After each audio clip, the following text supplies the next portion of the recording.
Et bonjour tout le monde, on se retrouve aujourd'hui pour une interview spéciale ici à Saint-Maximin, dans la basilique de Marie-Madeleine avec Caroline Roca, qui n'est autre que l'auteur de ce livre-là, alors qui a écrit ce livre qui s'appelle L'histoire d'un livre qu'il ne fallait pas écrire. Donc on ne va pas parler du titre aujourd'hui, parce que c'est trop long. On va plutôt parler de ce roman. En fait, c'est un roman qui parle de quoi, Caroline? Explique-nous un petit peu. Alors déjà, je te remercie, Ghislaine, de m'accueillir, de cette interview ici, en plus dans la basilique de Sainte-Marie-Madeleine, qui tient une bonne place, bien évidemment, dans ce roman. Alors c'est avant tout un roman où les femmes sont mises à l'honneur. Il y a plusieurs femmes et il y a tout au long du roman, en filigrane, un personnage féminin qui ressemble étrangement à Marie-Madeleine. Étrangement, Marie-Madeleine. Et du coup, donc on va te présenter, Caroline, parce qu'avant de commencer vraiment à parler du livre, tu es guide conférencière spécialisée en art paléochrétien. Ça fait toujours très sérieux. C'est une période que personne ne connaît, qui me passionne. C'est la période de transition entre les religions antiques, la survivance au niveau de l'art dans les traditions religieuses chrétiennes et surtout la réutilisation, le remploi des œuvres d'art dites païennes dans les débuts de la chrétienté. Ça s'appelle du syncrétisme. Ce que tu ne peux détruire, bénis-le, c'est-à-dire qu'on a pu récupérer des lieux, des symboles qui sont propres à l'humanité et que l'on conserve dans l'église chrétienne primitive. Et cette période est fascinante au niveau de l'art, de l'histoire de l'art, de l'architecture, etc. Est-ce qu'on justement, on le retrouve dans ton livre là, oui. Un peu cette passion pour le paléochrétien? Oui, enfin pour l'art, qui pour moi est un des vecteurs principaux de spiritualité dans le monde. Les êtres humains ont toujours voulu honorer ou communiquer avec les dieux grâce à l'art. Tout ce qui est les mystiques. Quelle est ton histoire avec Marie-Madeleine concrètement? Qu'est-ce qui t'a mené à elle? C'est intéressant. Oui, c'est elle qui est venue à moi, je pense. C'est à la suite de l'écriture d'un guide touristique il y a une dizaine d'années sur les pas de Marie-Madeleine en Provence. J'ai été contactée par une journaliste qui voulait coécrire donc un ouvrage tout à fait technique, un guide touristique. Et puis le résultat n'a pas été satisfaisant pour moi. Donc je me suis dit que c'était vraiment le déclencheur et le moment d'écrire ce que j'avais envie de dire sur ce personnage, qui est vraiment un des personnages majeurs de l'histoire chrétienne, il me semble. D'accord. Donc du coup, ça a été l'élément déclencheur pour que tu... C'est ton premier livre? Oui, premier roman.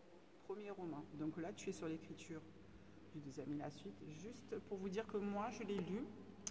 C'est mon amie Fleur qui me l'a gentiment offert parce qu'elle me connaît très bien et elle s'est dit elle va adorer puisque je travaille énormément sur le féminin sacré et aussi parce que je suis passionnée par tout ce qui touche au personnage biblique et Marie-Madeleine en habitant ici dans la région.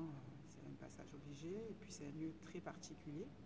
Je vais te raconter, je vais faire une petite parenthèse personnelle. C'est que Saint-Maximin, j'y suis très attachée parce que j'y venais petite fille. Mon grand-père avait acheté des terres.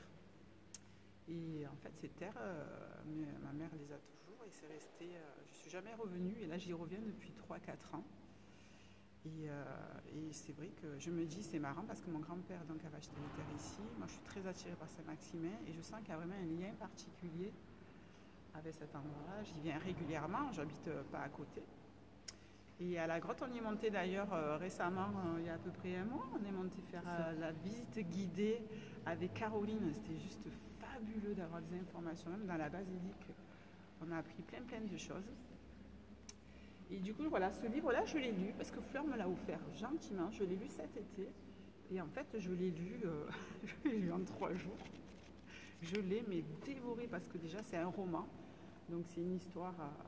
on peut s'identifier à tous les personnages. Moi, j'ai été très... moi, celle qui me plaisait, c'était la photographe Maggie. Qui était à Juan-les-Pins, n'importe quoi, à Nance-les-Pins. J'ai adoré, je me suis vraiment identifiée à elle. C'est la nana qui a besoin de liberté totale, qui a envie de faire ce qu'elle veut vivre ce qu'elle veut, et du coup arrive à elle que des choses merveilleuses. Bon, il n'y a pas qu'elle, ça se passe un peu de partout. Alors ça se passe ici en France, ça se passe aussi à Naples. Alors c'est marrant parce que moi j'étais partie à Naples et quand j'ai commencé à lire le livre, je me suis revue pas à pas visiter tous les endroits fantastiques de Naples. Je me suis revue ici à Saint-Maximin, mais vraiment, on a l'impression de connaître les personnages et de vivre l'histoire avec eux. Est-ce que tu peux nous en dire un peu plus sur le démarrage de l'histoire? Parce qu'il y a beaucoup de personnages. Oui, il y a beaucoup de personnages, il n'y a pas d'unité de temps, il n'y a pas d'unité de lieu. Ce qui, pour les puristes en littérature, normalement ça ne se fait pas, hein, quand on suit des ateliers d'écriture. On utilise toujours une unité de temps ou de lieu, donc ce n'est pas du tout le cas. J'essaie d'emmener mon lecteur au travers des siècles, dans des lieux différents, puisque ça se passe aussi en Égypte au 1er siècle de notre ère. Aussi. En Égypte, à notre époque également, donc à Naples au XVe siècle, en Suisse en 1782, période où la dernière femme a été condamnée pour sorcellerie en Europe. Au passage, quand même, on peut rappeler qu'il y a entre 40 et 60 000 femmes qui ont été accusées de sorcellerie et pour la plupart brûlées sur le bûcher en Europe sur quelques siècles. Les statistiques, a priori, ça peut aller jusqu'à 60 000. J'aurais été brûlée. Nous aurions été probablement nombreuses. Et donc, c'est vrai que je parle beaucoup des femmes et de ces personnages qui sont multiples, mais peut-être tout simplement parce que pour les historiens, les théologiens, Marie-Madeleine est un personnage multiple, puisqu'elle est citée par les évangélistes avec des noms différents, Marie de Magdala, Marie de Béthanie, ou celle qui est restée dans l'inconscient collectif, c'est celle de Luc, c'est-à-dire la mauvaise femme, la pécheresse.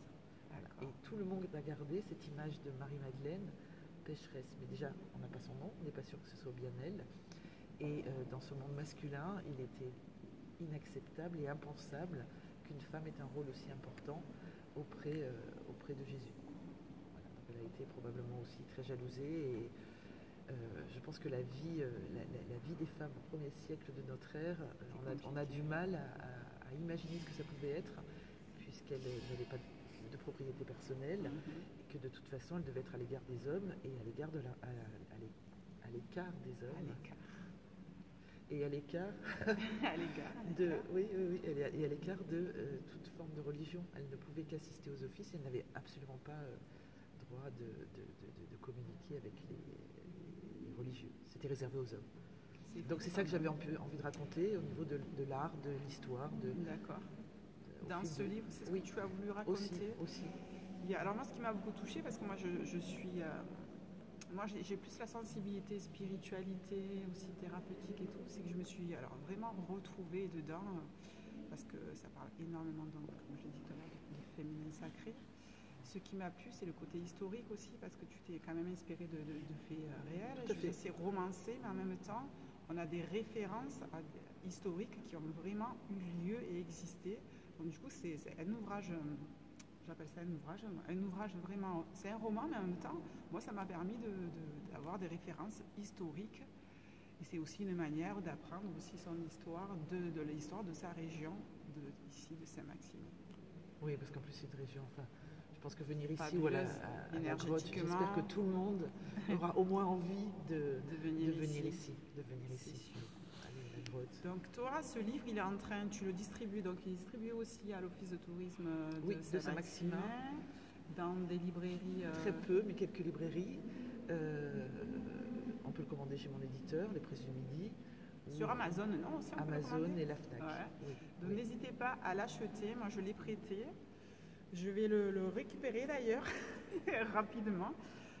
Tu vas certainement faire des séances de dédicace aussi. Donc vous aurez aussi la joie de rencontrer Caroline sur des... On va communiquer ça sur ton site ou la page Facebook, je vous les communiquerai aussi. Donc vous aurez aussi la joie de la rencontrer, de venir vous faire dédicacer. Et surtout si vous voulez communiquer, échanger, c'est toujours avec grand plaisir que Caroline nous reçoit et nous apprend des tas et des tas de choses sur Marie-Madeleine, et là sur le prochain Saint-François d'Assise.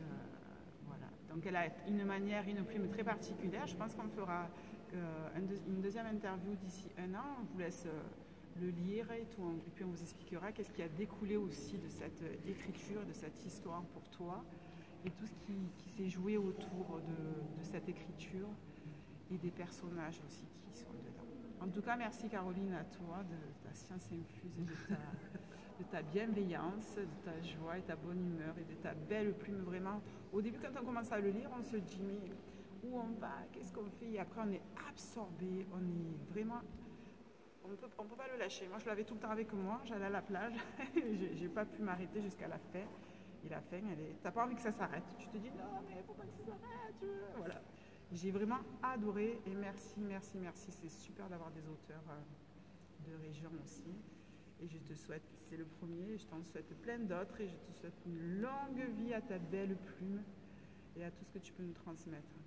Merci Ghislaine. Et peut-être en conclusion, je pense que j'ai un de mes amis qui n'est pas du tout intéressé par la religion, qui l'a lu et qui m'a dit c'est une fable extrêmement optimiste, et dans ce monde, ça fait du bien. J'ai bien aimé son commentaire. Tu as eu de super beaux retours aussi. Il n'y a pas un cardinal qui l'a lu aussi Il y a Monseigneur Ré, l'évêque de Toulon-Flagius, oui, qui l'a lu et qui m'a fait un très très beau retour. C'est fantastique parce que du coup, vous voyez, le coup que ce soit une référence historique, là on se base vraiment sur des faits réels aussi. Et voilà, ça prend tout son poids. Tout à fait. En même temps, j'étais un peu, comment dirais-je, pas vraiment inquiète, mais je me demandais ce qu'un évêque allait pouvoir imaginer, parce que je prends aussi beaucoup de liberté. J'ai un support, j'ai un terreau historique, archéologique, ça c'est clair. Mais ensuite, c'est ça, un roman, c'est la liberté absolue de pouvoir faire évoluer les personnages comme on veut. C'est l'avantage du roman d'ailleurs, c'est qu'on puisse aller comme ça, puiser en même temps. Moi, je trouve que c'est super. Voilà. Ceux qui veulent, n'hésitez pas à aller l'acheter. L'histoire d'un livre qu'il ne fallait pas écrire de Caroline Roca. Je vous remercie. À très bientôt sur la Gizmo Web TV. Merci Caroline. Merci Ghislaine.